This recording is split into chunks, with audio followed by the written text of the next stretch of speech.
So, Prasad, do I need to announce these portions for next week, or you will do that? You're muted. I am muted? No, Prasad No. is muted. Yeah, Prasad. Yeah, so I will definitely send the reminder. Maybe you might want to just mention it. Yeah, because I think there are not Yeah. all the participants right now. There are still Yeah, people maybe at the end. joining. Yeah, Maybe Maybe at we the can end. at the announce end, it at the end. Yeah.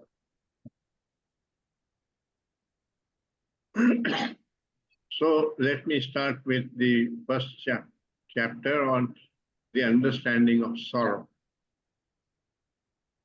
First of all, what does Krishnamurti mean by sorrow? That's important to know.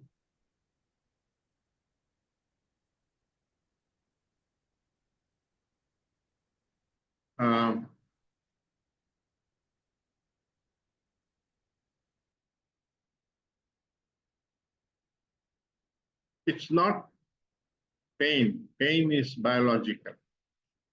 So by sorrow, he means psychological suffering. Pain is biological, which is common to all animals and human beings. It's a response of the nerves in the brain. And you can talk about how to relate to pain, but you can't be free of it.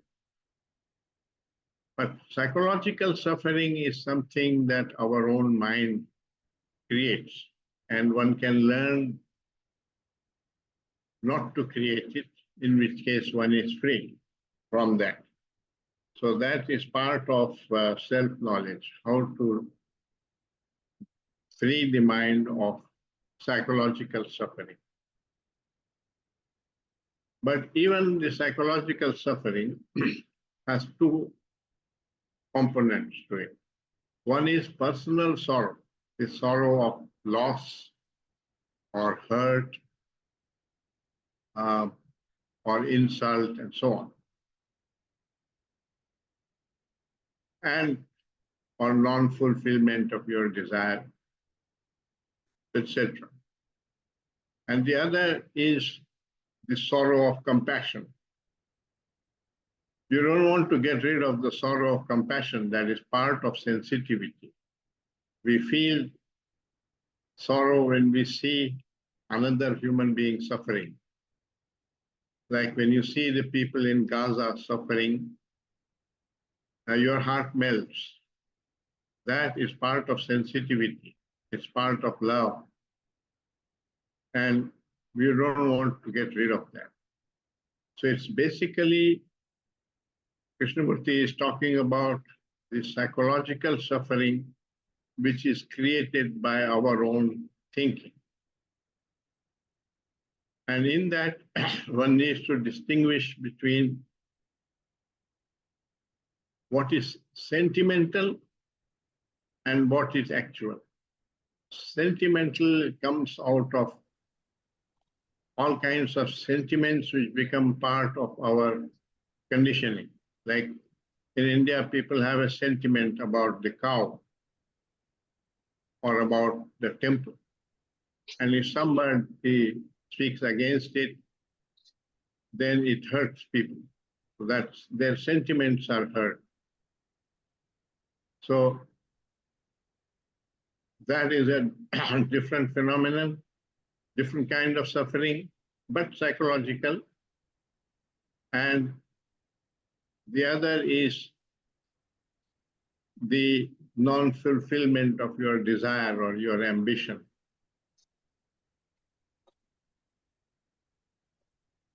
It's very subtle. Oscar Wilde put it in his own inimitable way.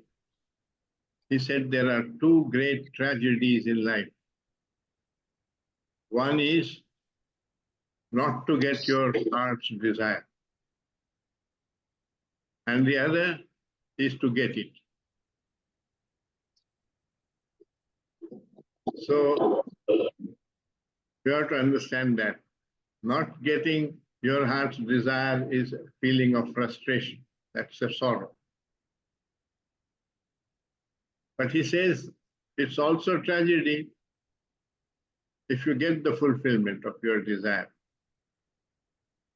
Because then that desire was activating you, energizing you, and it ends.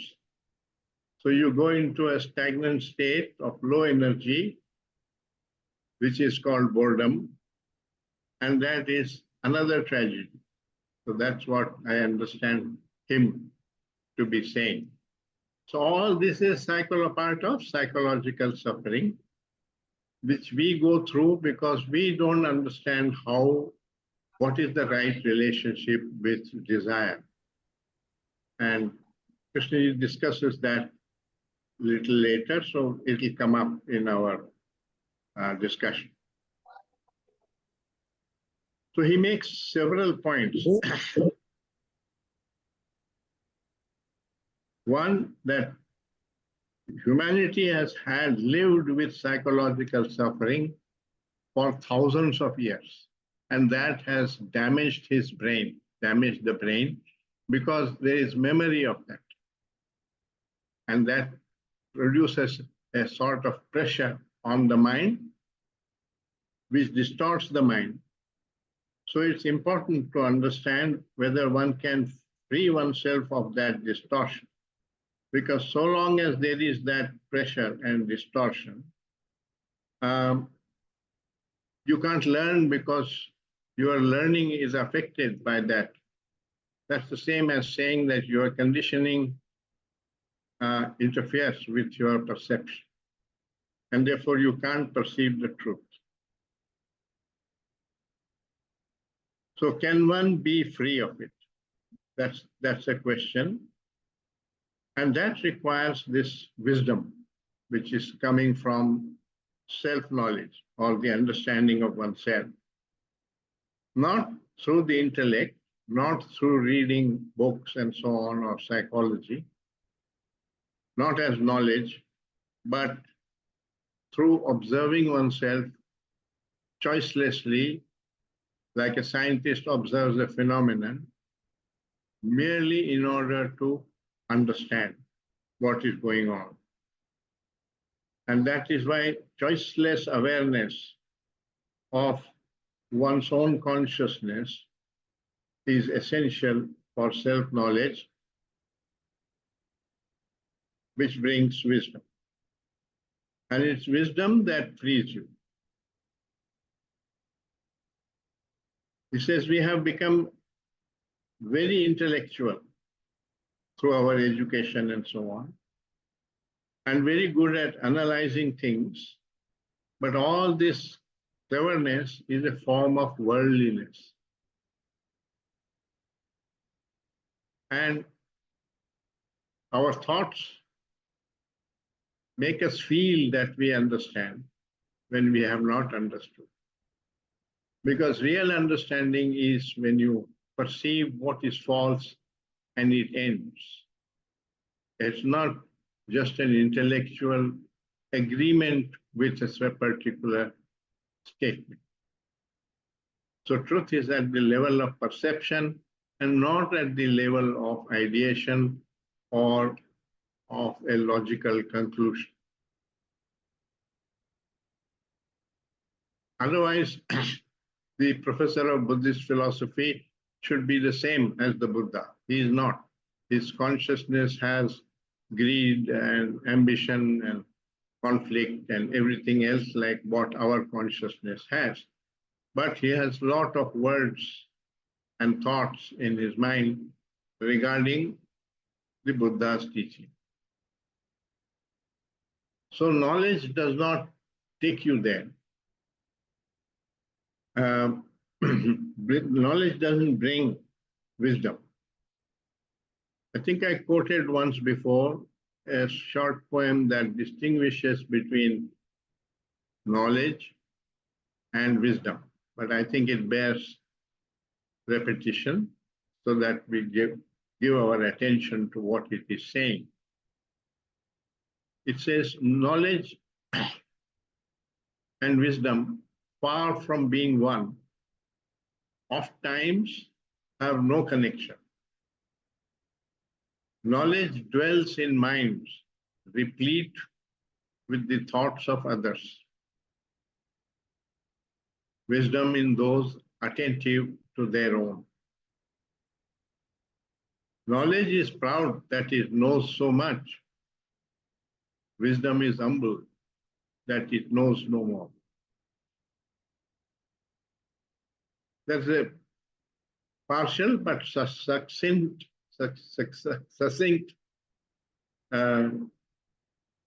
distinction between knowledge and wisdom. So you can't get wisdom from the bookshop or from the library or through your own experience unless you have a learning mind which is not accumulative, which there's two kinds of learning. The accumulative learning, which we get through university and college and so on, by reading books or by recording our experiences in memory. And there is the other learning, which is discriminating between what is true and what is false. That is part of intelligence. The other one is just memory. Feeds your memory, adds to your conditioning. So this learning or this teaching is not just another layer of conditioning on top of all the conditionings that we have. It is a process of unconditioning the mind and therefore healing the damage that is already done. Because the mind has accepted a lot of knowledge, some of which may be true, but a lot of which is false.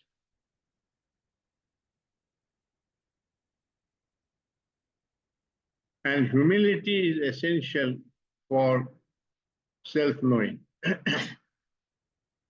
Unfortunately, knowledge tends to destroy humility. I'm reminded of an interview I had with Mr. Achyut Patwardhan, who was a close colleague of Krishnamurti in Rajghat right from the 1930s and 40s till Krishnaji died. And he was greatly enthused by the teachings. So I interviewed him about Krishnamurti, and he said something which is relevant for what we are talking.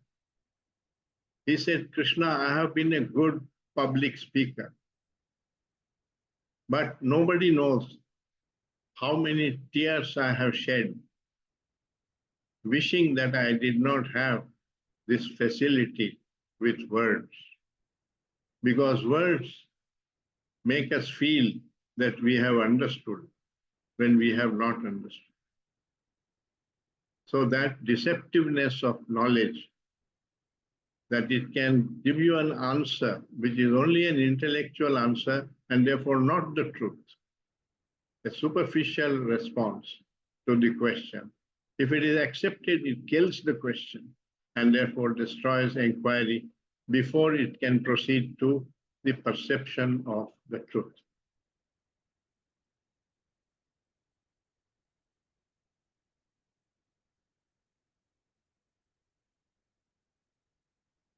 Then we often think that experience brings wisdom. You can see, obviously, that that is not a fact, because all old people are experienced, but all old people are not wise.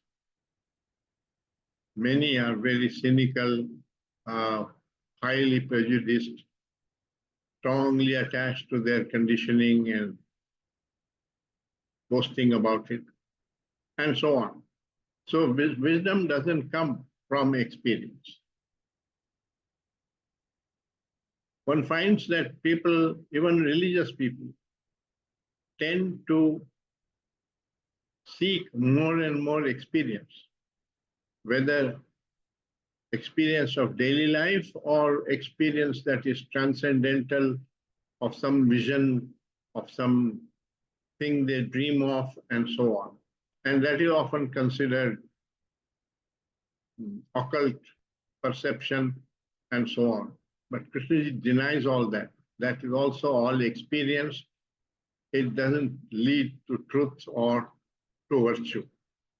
It is still adding to one's conditioning and making you proud and destroying humility. Then he asks the question, can one live without comparing, judging, measuring? Because that's a very deep-rooted conditioning that exists in all of us. Whenever we hear a statement, we tend to evaluate it.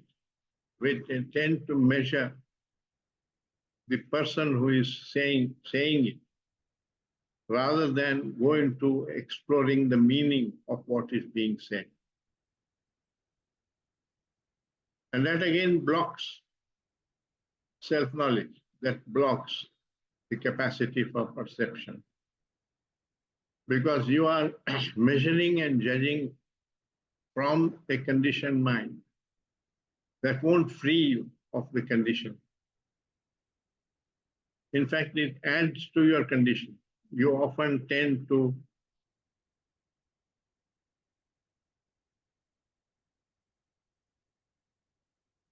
reassert what you already know.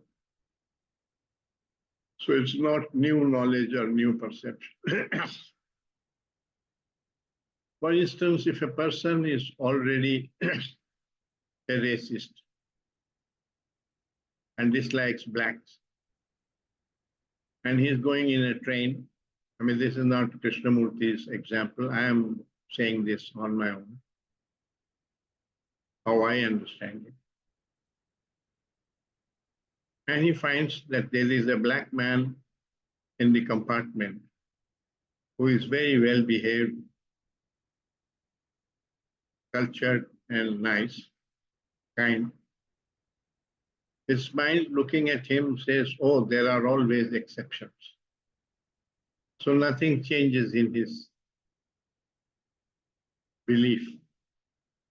And if that man happens to be crude and behaves poorly, he says, see, I already told you these blacks are inferior people. So in both cases, he continues with his own prejudice, which is there in the mind. So that's the danger of having a prejudice, that you will want to see only that which conforms to the prejudice, and you will ignore that which contradicts the prejudice.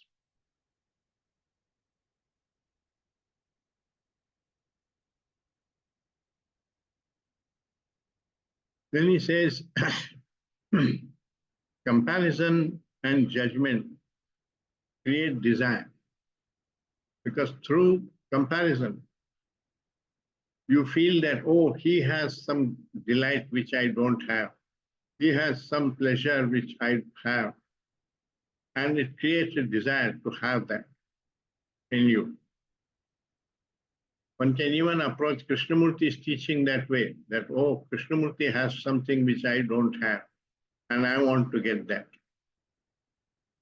Then it becomes an ego activity.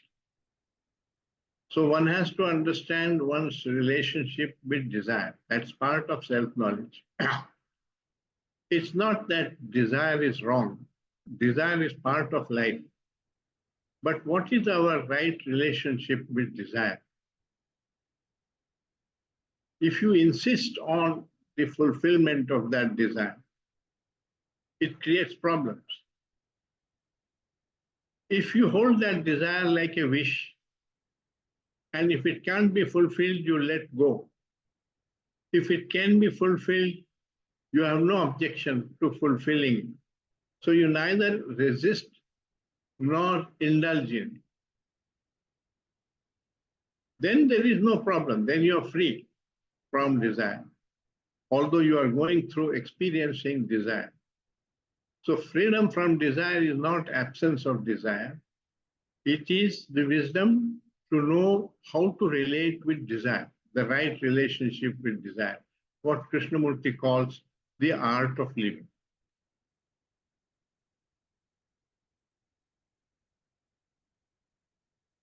Comparison also produces a sense of inferiority and superiority, hierarchy. So one has to find out if one can free the mind of completely of this process of comparison and judgment and relate with people without that. Then there is no higher and lower. There is no more and less. It's just factual.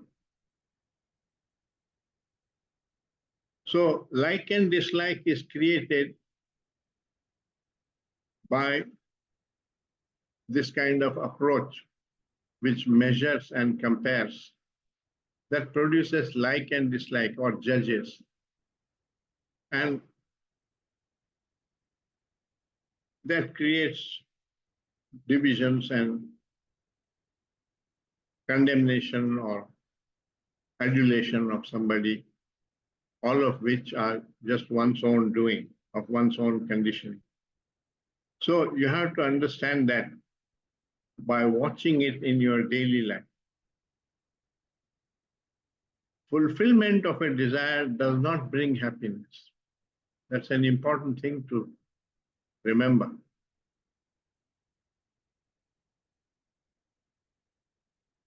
Everyone has this feeling that if I had a little more of something, I would become happy.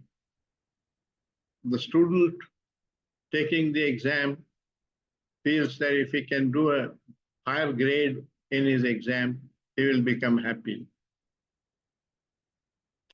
The unmarried man wants to get married. He thinks after marriage, I will be happy. The businessman wants to make more profits, then he feels that he will be happy. And so on. The poor man may be wanting a bicycle and you may be wanting a Mercedes, but everyone is standing at a line. On this side of that line are pleasures you have access to, and there are always pleasures beyond that line which you don't have access to. So it doesn't depend on how much you have. It depends on how you look across that line. If you look across that line with greed, you will never be free from desire, however much you may have. The other thing to remember is that one gets used to what one has, and it creates boredom. That's true at every level. Consider a man who is wanting to build a house on the seaside. He's enamored of that view, and he takes a lot of pains to collect the money to get the things to fulfill his desire and builds a house on the seaside. He will be thrilled when he makes that house. But after a few days or months, he'll be bored. He'll say, oh, those damn waves, they keep coming all the time. I've seen them. So this desire to all the time have something new to perceive, which is also part of tourism industry, that they take you to new places to see, so that you see another lake which you have not seen, or another hill which you have not seen, another scene which you have not seen. And when it's new, it excites you. But then you will come across boredom for the same reason you were bored with the previous, after the previous pleasure. So it's very important to understand this relationship with pleasure. The problem is not with pleasure.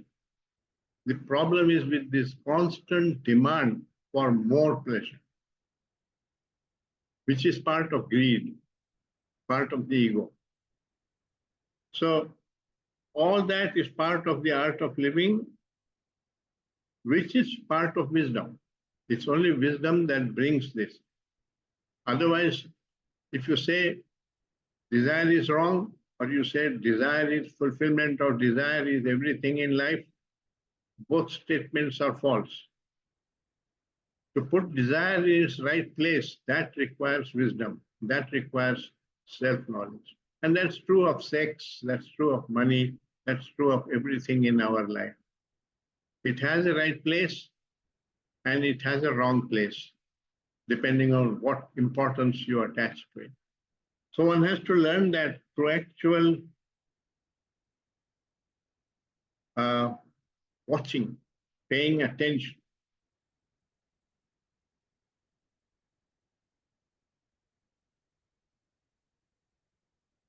It needs, he said, it needs extreme awareness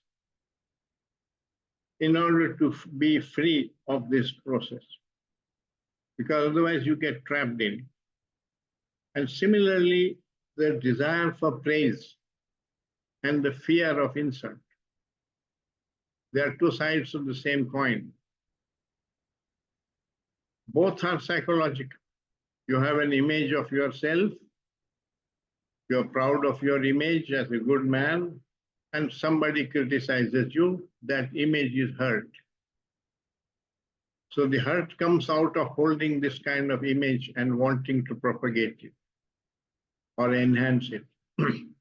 And somebody flatters you, which is false, but you like him, you feel that he is a friend, and the other one looks like an enemy who criticizes.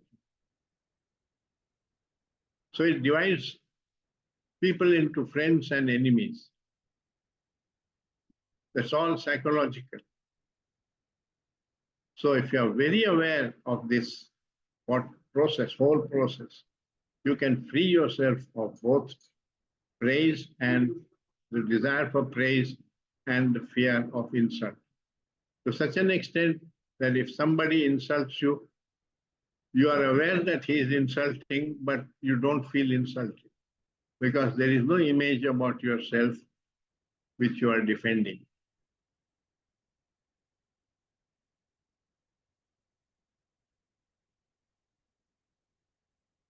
Another point which he makes is that explanations make the mind dull.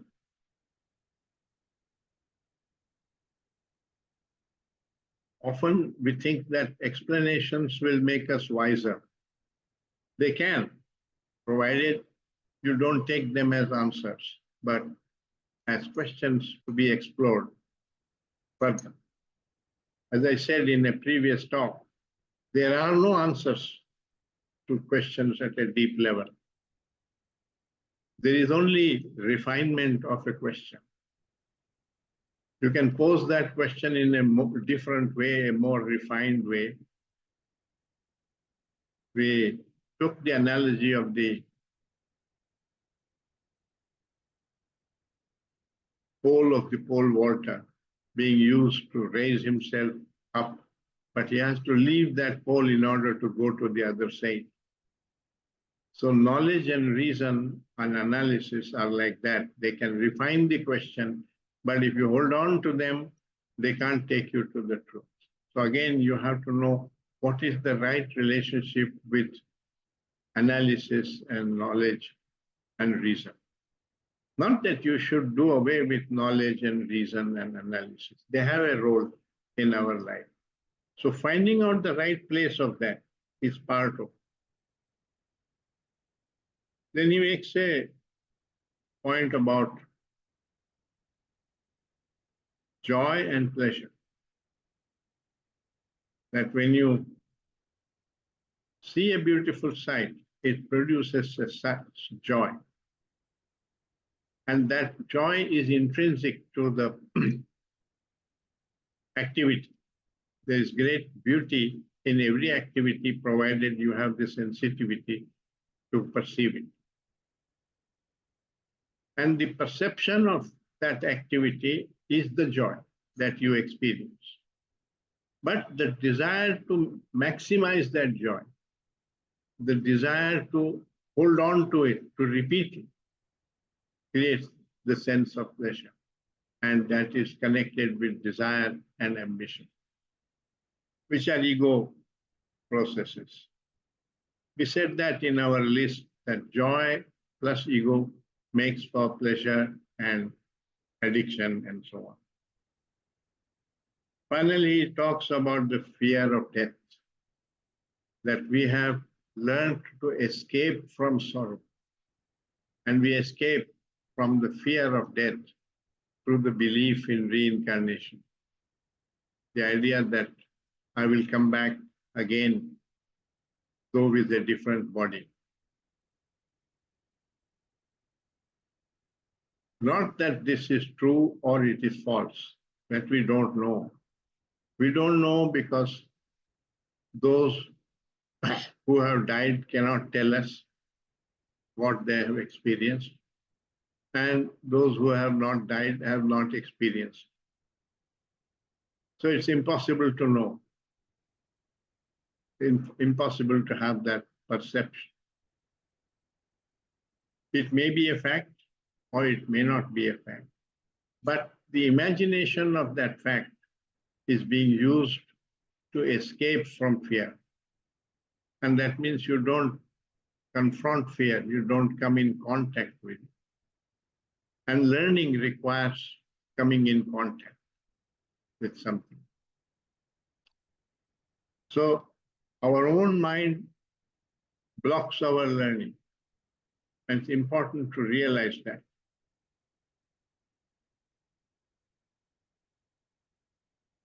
When a close friend or relative dies, we suffer, we cry.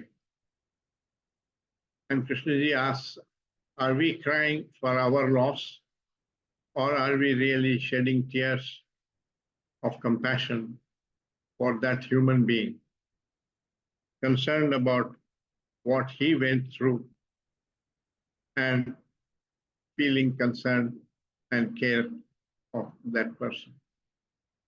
So there is the sorrow of compassion, and there can be the sorrow of loss. The sorrow of loss is self-pity. Why did this happen to me? Or that I will now be lonely, and so on. That is self-concern, which is an ego activity. So he raises that question, do we weep for the other or for ourselves? As you would have noticed, it is self-interest and the ego which is the source of all this disorder and psychological suffering. Finally, he says, see with your heart, not with the mind. Can one listen to another or relate with another through the heart and not through the mind, which means the mind compares, the mind evaluates, the mind judges, produces like and dislike. Not to do that. Just relate with affection. Affection that is not affected by disagreement. So there is a lot that is to be learned in relating.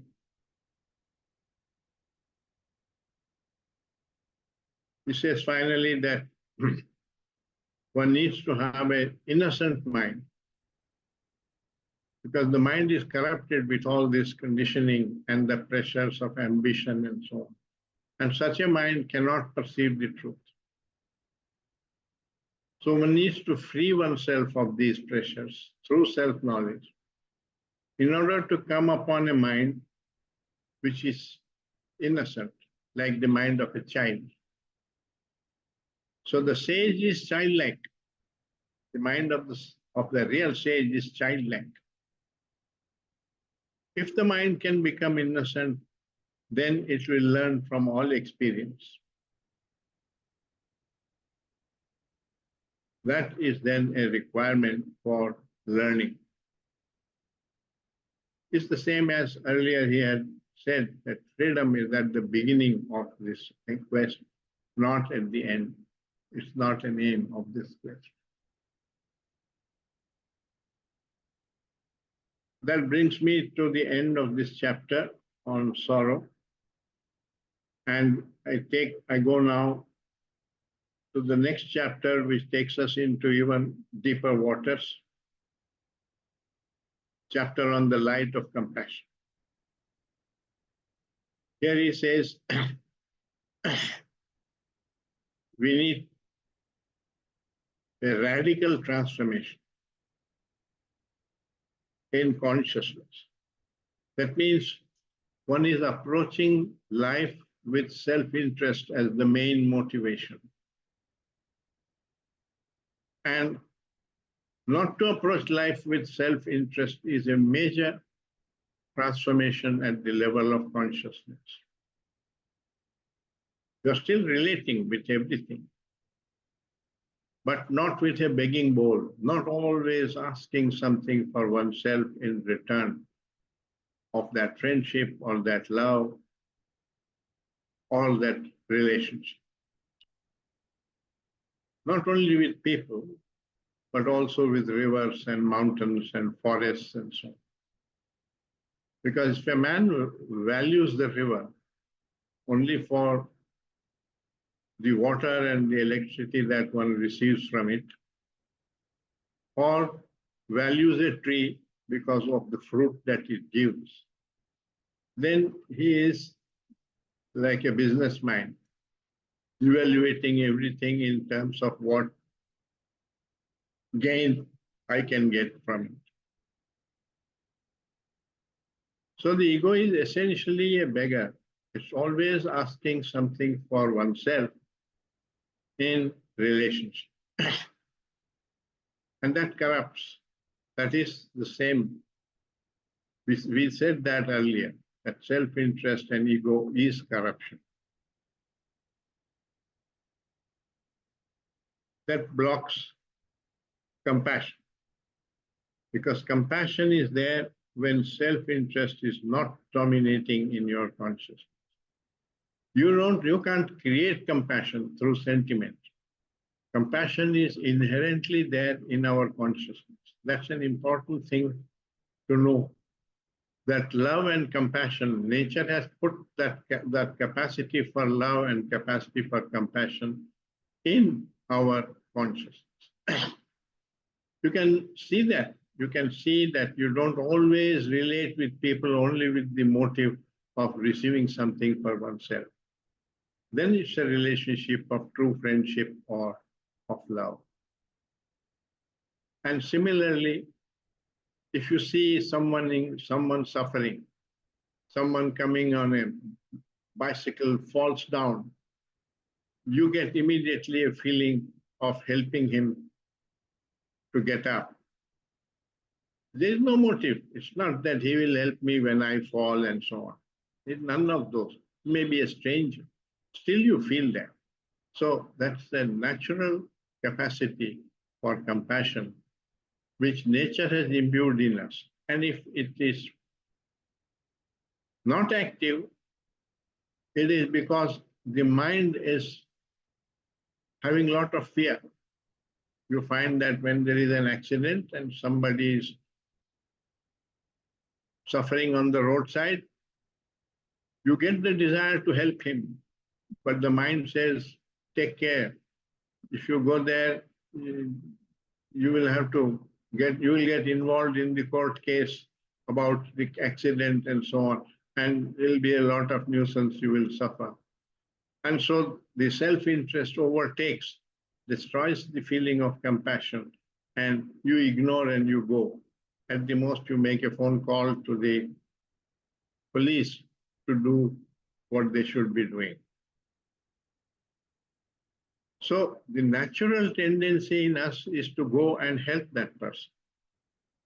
But the fear, the self-interest, destroys that compassion.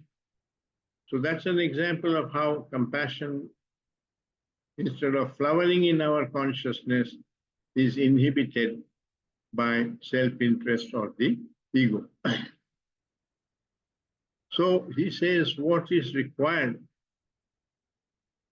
is a total radical revolution in the mind approaching life completely differently. That's why the book is called Meeting Life. If you are meeting it with self-interest, you are creating complications for yourself, you are creating disorder in consciousness and also therefore in society, in all your relationships. And that's the same. There are millions of people like you. Everybody is contributing to that disorder. That's what it means that you are the world. So can one be free? Can one free the mind of these pressures of ambition, of hatred, of resistance, of propaganda?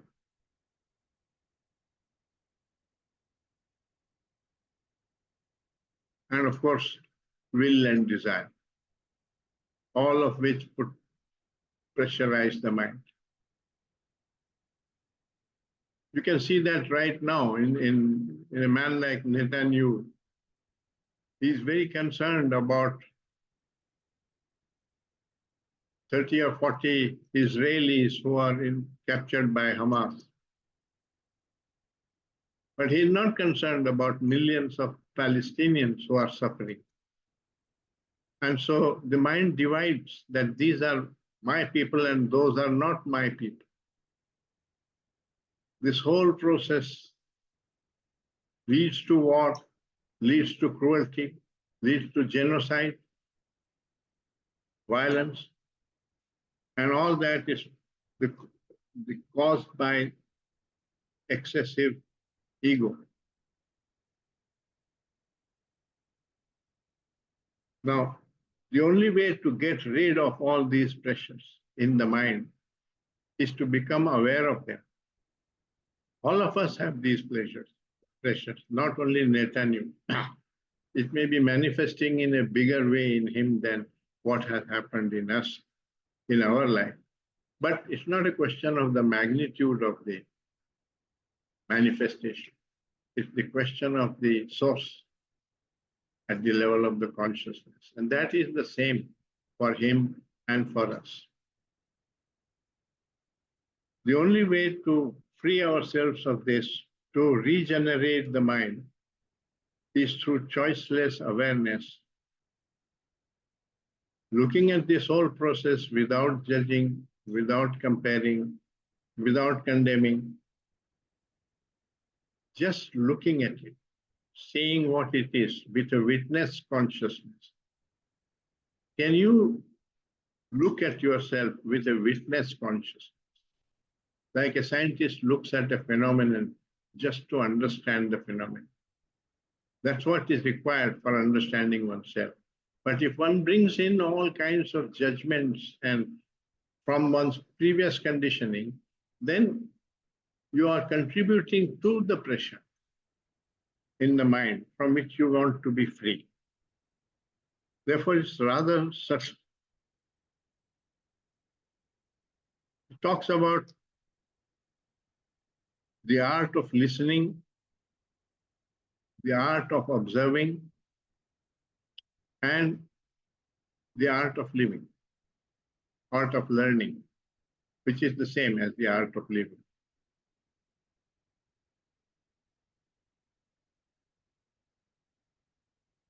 It's the same. Can you listen what somebody is saying without reacting, without agreeing or disagreeing, without judging? Just listen with full attention. What is he trying to tell? Neither agree nor disagree. We have been taught to agree or disagree quickly. It's important not to agree or disagree. To just become aware of the fact that that's what this man thinks. And you want to find out if it is true. And you don't answer that question quickly, because when you answer quickly, you answer from your conditioning. And you don't want to activate your conditioning. You want to come upon perception. So, not to judge. That's what it means, choiceless awareness. to look at oneself as a phenomenon without identifying with it, without condemning.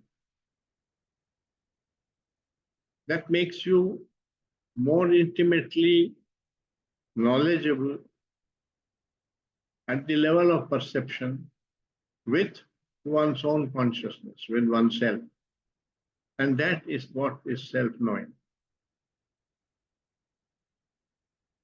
This can free you and regenerate your mind, because unless you can meet life with a fresh mind, not with this damaged mind, there is no hope for you and therefore no hope for mankind, because the other man suffers the same as you do. All this, he says, is part of meditation. Meditation is not sitting with cross-legged with some trying to be silent and so on. There's no harm in doing that, but you'll experience a temporary peace, like you do also from prayer or from some ceremony in the church and so on. You experience a certain peace, nothing wrong with it, but that doesn't bring virtue. It does not transform your consciousness or your brain. It's another form of pleasure. You may consider it a noble pleasure or an ignoble pleasure. That depends on you, how you judge, with what conditioning you judge. But it's simply a pleasure. That danger exists with Krishnamurti's teaching also. One can engage with it merely as an entertainment, intellectual entertainment. One can engage with it because one admires the man and sees the beauty of the man. All that does not create learning, though it may not be wrong in that sense, but it doesn't create learning. There is no shortcut to learning. You can't get it from a guru or from Krishnamurti or from all this adoration, devotion, and so on. So, if you are serious, you have to listen to what Krishnamurti is pointing out, neither agree nor disagree, but investigate it. And in that process of investigation, you may chance to come upon a deep insight for yourself, which reveals the truth and ends the disorder. Thank you. I will end it here, and we can have some questions if there is time. Shall we take a 5-minute break? All right. Thank you.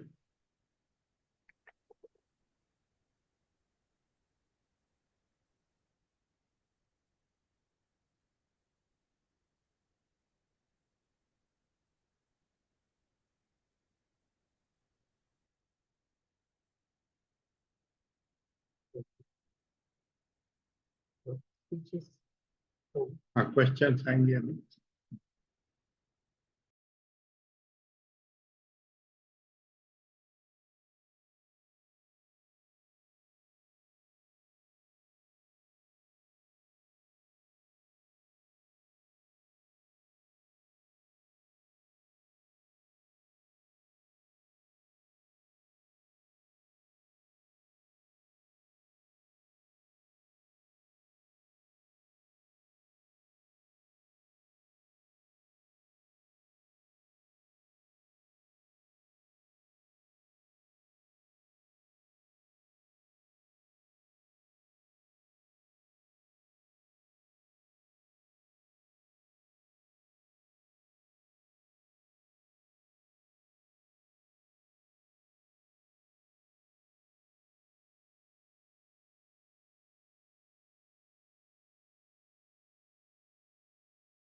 So it looks like we are ready to begin our question and answer Yeah. portion. Welcome. So I will read the first question from Renu. Krishnamurtiji lived in times when world wars happened. Is there anything from his works that we can imbibe to limit wars between nations in the present world? For example, by improving world consciousness?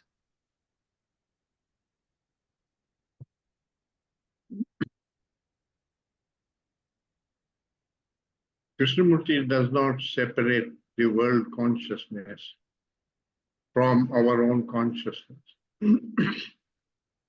The world consciousness is built up of the consciousness of billions of people, just like you and me. And they all have these same problems of ego and disorder that we have discussed. The wars between nations happen for the same reason that there is hatred between religious groups. Is the same cause of it is the same between families or within a family, between brothers or between husband and wife. So what you see out there in the world is just a bigger projection of what goes on in our daily life, in our consciousness. This is what Krishnamurti taught. And he says, unless you put your house in order, you can't put the house of the world in order.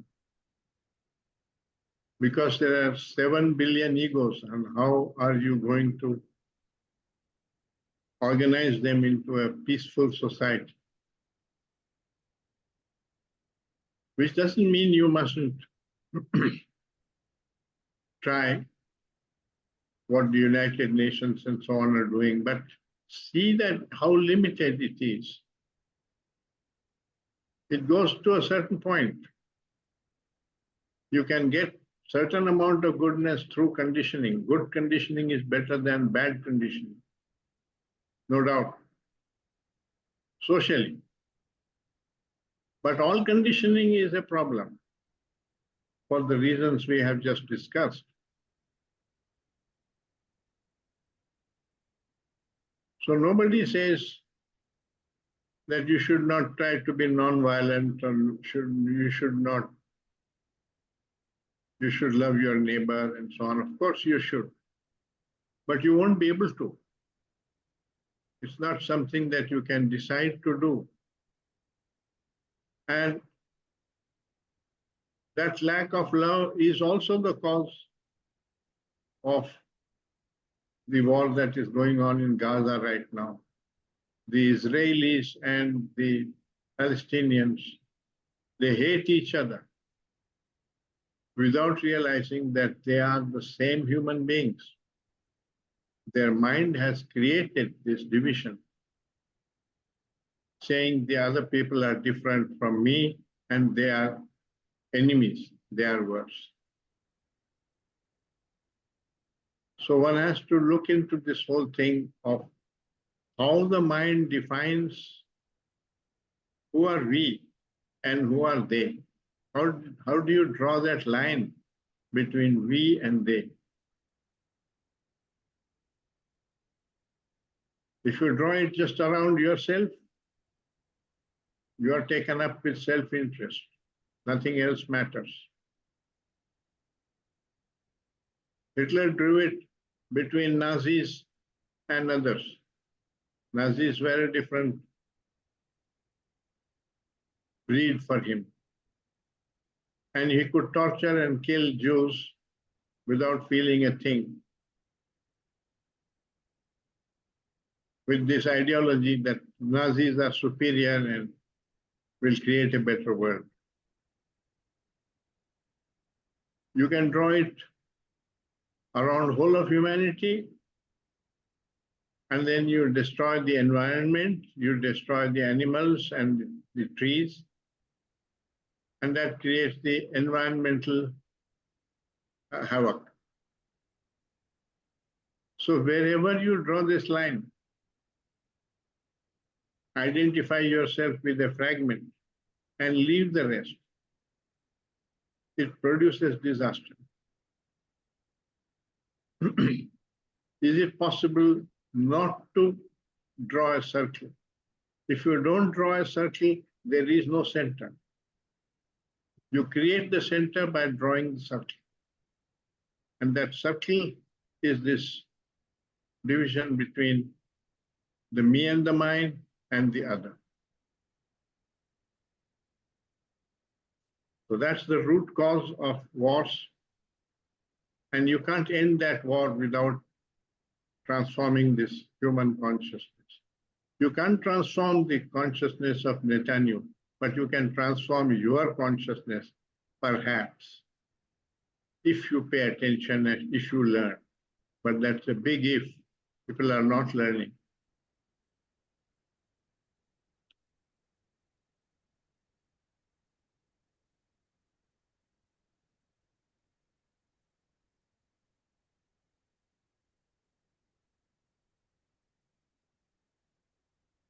So now I will read the second question from Renu.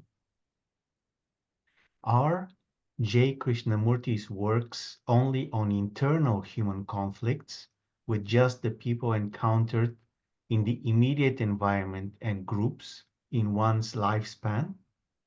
For example, is his work limited to self-realization by improving one's own smaller consciousness without endeavoring for improvement in the larger consciousness of groups? I think I have just addressed that question. This division between one's own consciousness and the larger consciousness is a fiction of the mind. That consciousness is built up of all these consciousnesses like yours and mine. So you can't change that without changing. It's like saying you can't change the behavior of a chemical without changing the atoms inside. If you take calcium, carbon, and oxygen atoms, you will make calcium carbonate, which has certain properties. It's just like that.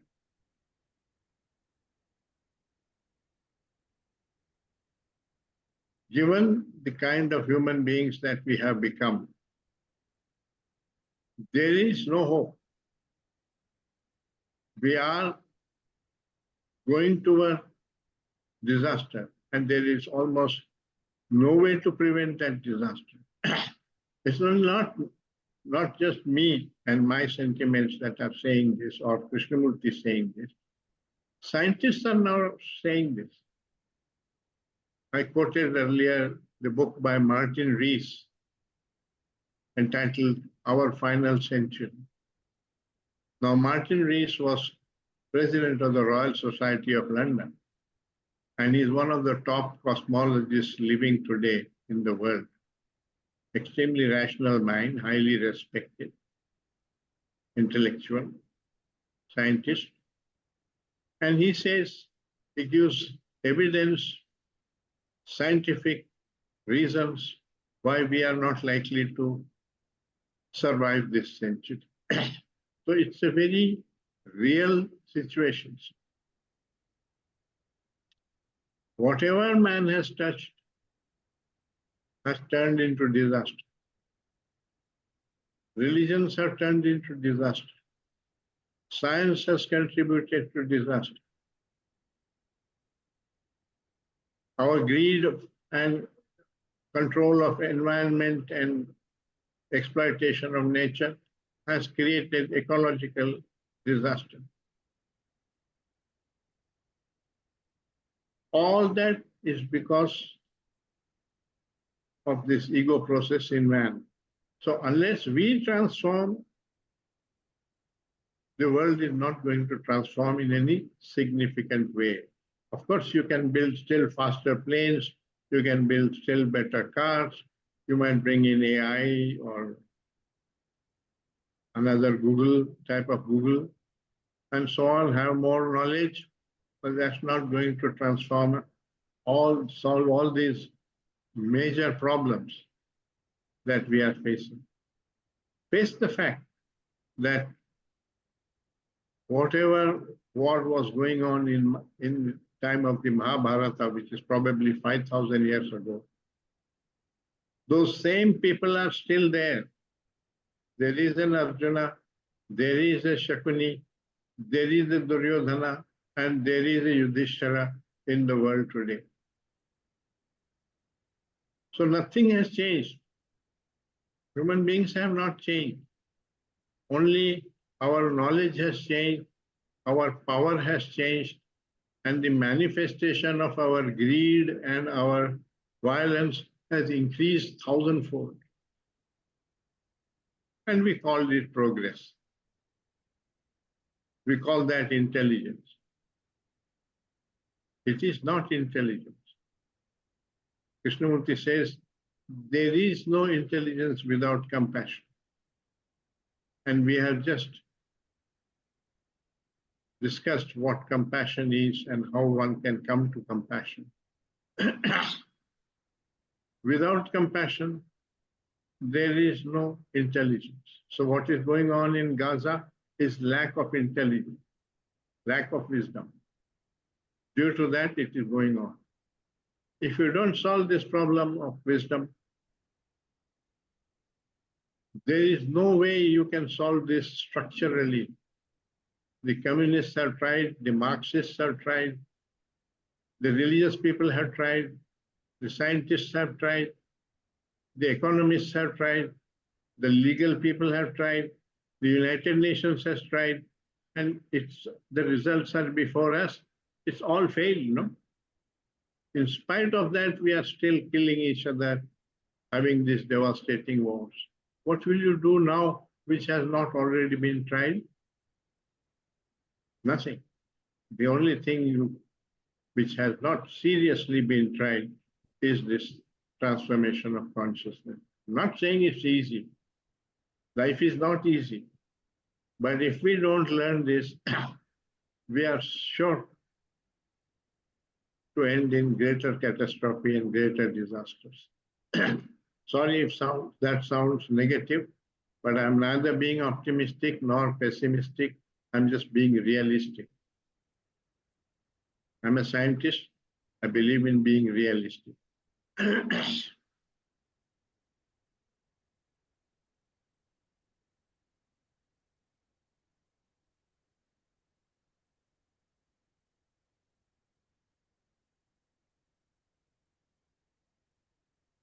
The next question is from Hiranandani. On page 157 in the middle, it is stated, when you have an insight, there is no need to learn.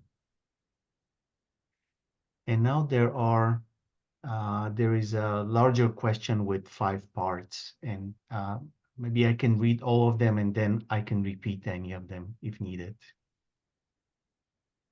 Number 1, what is the difference between insight and learning? If insight is the result of learning, then is not this something like cumulative knowledge? But is not learning cumulative knowledge? Is learning not perception different from cumulative knowledge? Is perception not the result of thought and ideation?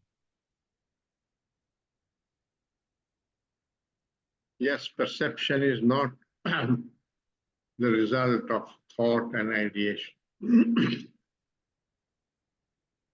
It's a sensory phenomenon, not an intellectual, logical phenomenon. All great discoveries in whatever field have occurred through insight, not through knowledge.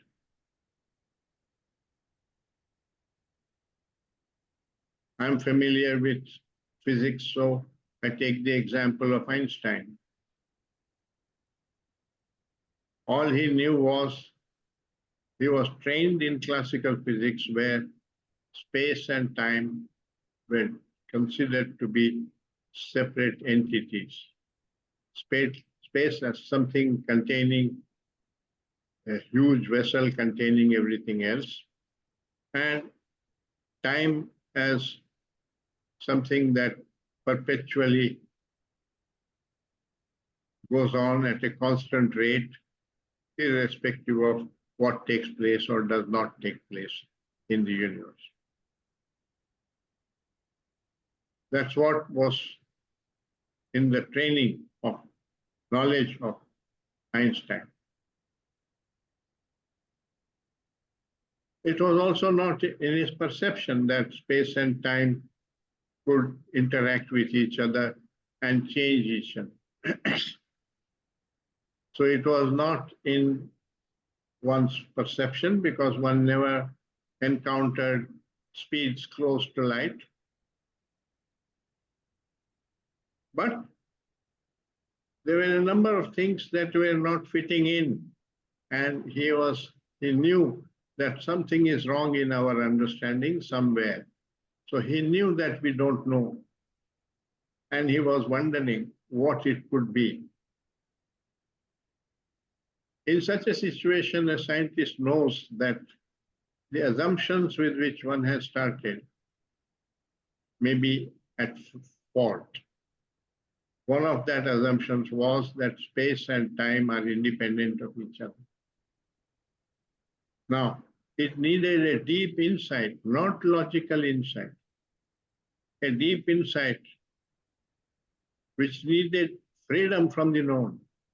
If he was completely attached to the notions of Newtonian world, where space and time were separate, then he could not have perceived something new. He could have only perceived those things which come through that knowledge by adding 2 and 2 and making a new invention that is possible within the paradigm. There is an interesting book called The Structure of Scientific Revolutions by Thomas Kuhn. It was his PhD thesis at MIT. There he explains that a large number of scientists keep working within a certain paradigm and adding to the data that already exists. There's nothing wrong with it, but that doesn't create a revolution in our understanding. Then suddenly a man comes who has a deep insight and brings something from the unknown into the field of the known and explains it. And that changes our entire worldview. That's what happened in 1905 with 3 papers published by Einstein. Based on this insight that we are living in a space-time continuum. So how does that insight take place? It's a mysterious thing. Computers don't have insight.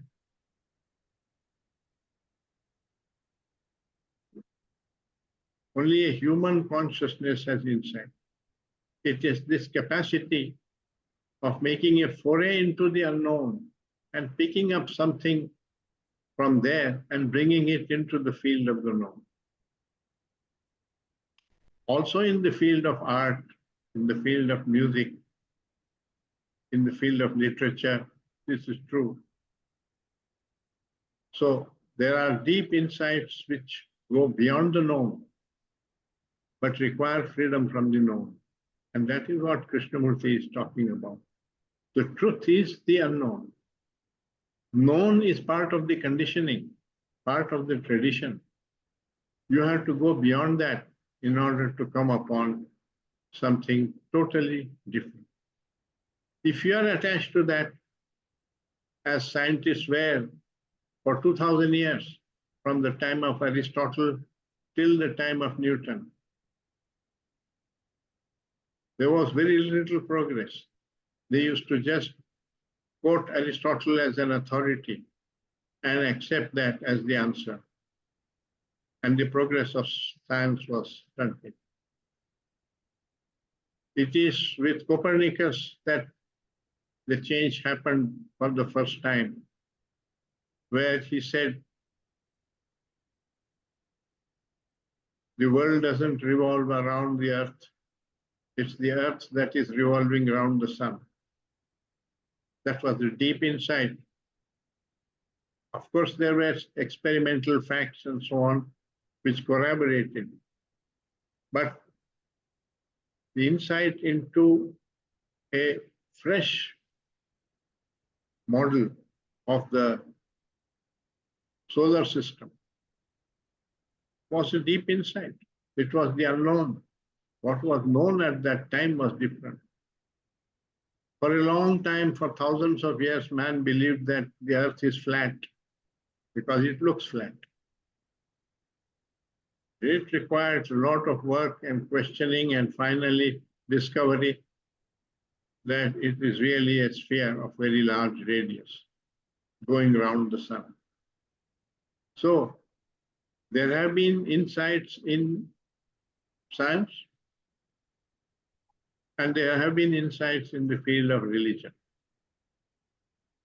Truth is not the known. The known is your conditioning, is your knowledge, is from your memory. And what the truth is outside that. So to discover the truth, you have to have humility and discover it for yourself through a perception that goes beyond your condition.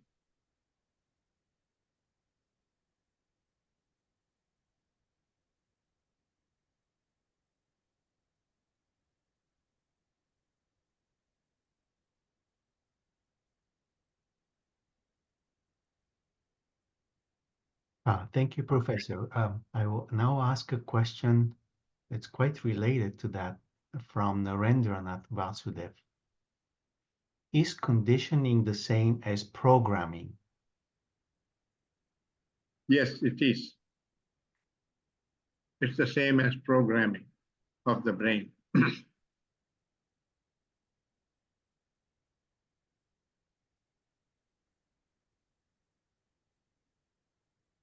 And next we have a question from Kanchan Gogate. Humility has a specific connotation to Krishnamurti. It means more than honesty or politeness. Can you throw more light? Yes. True humility is to know that you don't know.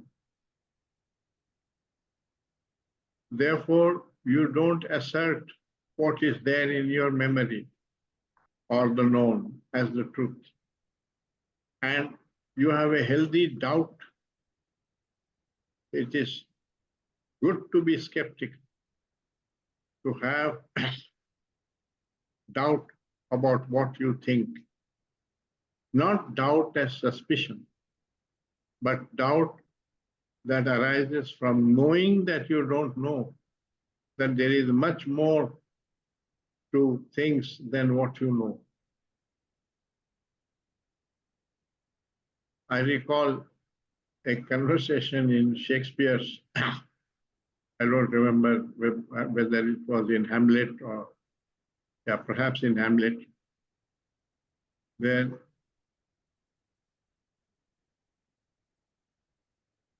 a wise man says to a warrior,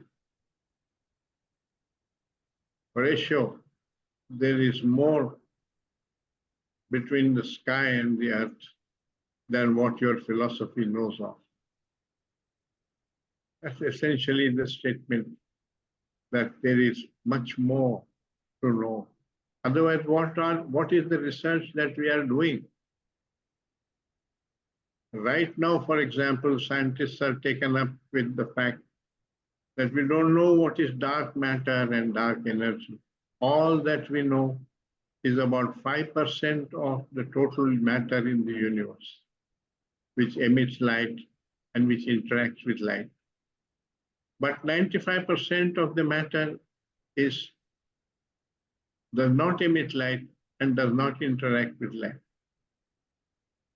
So we know only 5% of the universe. Doesn't that bring great humility? We don't know. We don't know what consciousness is. Science doesn't know. They are only now beginning to say that it may be the very fabric of the universe. Something that the religious people have been saying for thousands of years, that consciousness is something that extends throughout the world, universe, and connects with everything. Krishnamurti also said that through his insight. But science doesn't know, because science has an assumption that matter came first after the Big Bang, and everything else emerged subsequently through combinations of particles of matter, including life, including consciousness. And now scientists themselves are beginning to question whether that is true, because they are not able to explain consciousness as a result of any putting together neurons in the brain. Doesn't create consciousness.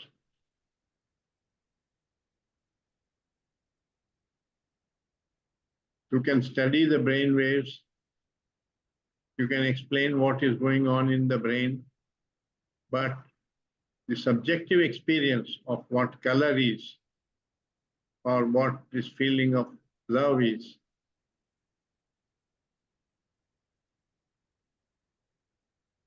the computer doesn't know that, can't know that, in spite of all the AI and the latest developments. So consciousness is still a big question mark.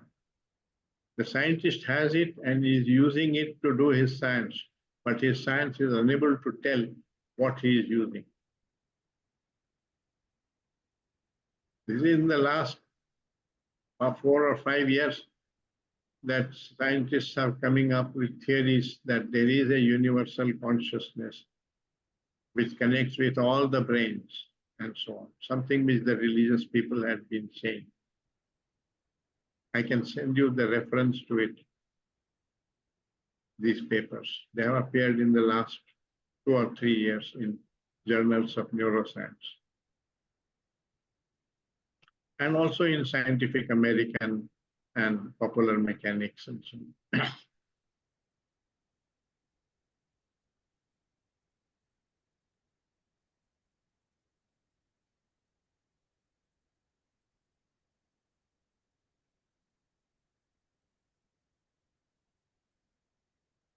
So next we have a question from Karan. What does Krishnamurti mean by aware through all senses? When we identify with the senses, is this identification with the body? No, it is not identification.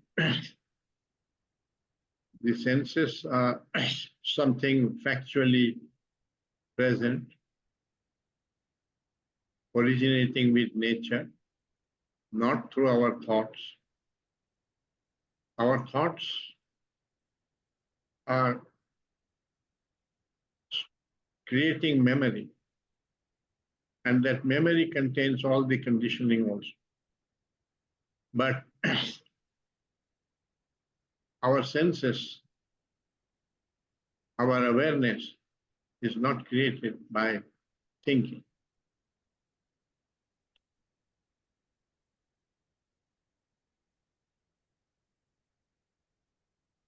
I lost the question. Can you repeat it? Yeah. I will repeat the entire statement.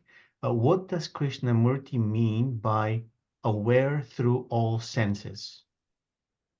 When we Yes, which means all these senses are full and alert and paying attention. When that happens, when you can attend in that way, there is no center, he says, because thought cannot interfere. Thought comes in only when there is a distraction away from this attention. And when all the senses are fully alive and paying attention, then there is no space for thought to enter. So there is no self or ego. And that is freedom. And it is through that freedom that this choiceless awareness acts.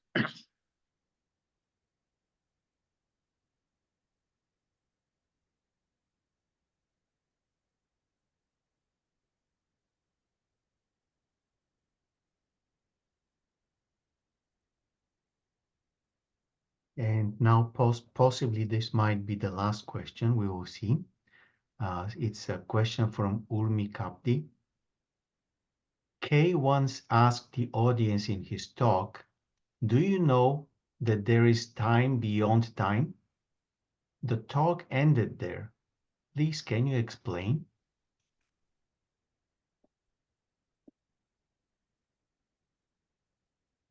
There is time beyond time.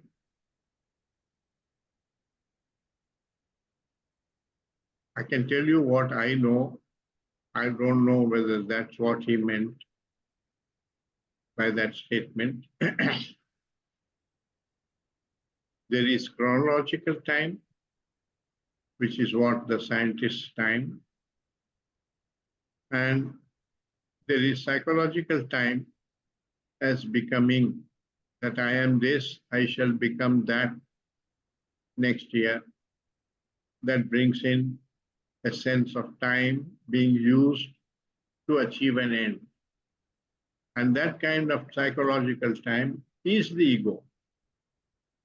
So you will find in Krishnamurti statements like ego is time or time is ego. It means psychological time, not chronological time. Whenever we are not able to understand something in Krishnamurti, I have found that if you add the word psychological, it becomes understandable. He is saying whatever he is saying in the world of the psyche. And we often confuse because those words are also used in daily life in our normal world, not the world of the psyche. So if one is aware of that and adds the word psychological, it often becomes relevant. So there is chronological time, and beyond that, there is psychological time. Yes, I can understand that. But that there is time beyond time, I don't know what he means.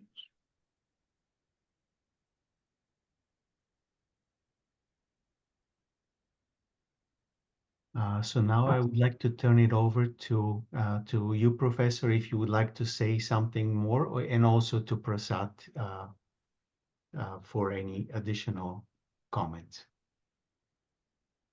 Well, we had said that towards the end of the talk, we will mention what chapters we are going to discuss next time. So I can do that. There is a chapter in his talks. Is there a meaning to life? I think we should discuss that chapter next time. And then if there is time, we can discuss 3 short pieces, which are Freedom is order. What is relationship? And the mediocre mind. So if possible, please read all these before, and not just read, but think about what he is saying, and we shall take it up next time, which will be on 2nd June.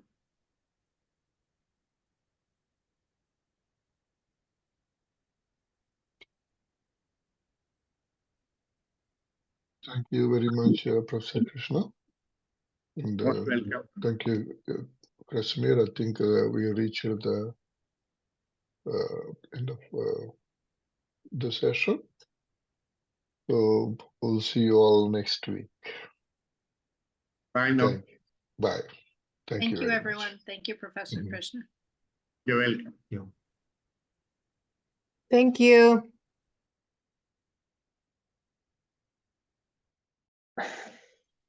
Thank you. Thank you very much. Thank you. Namaste.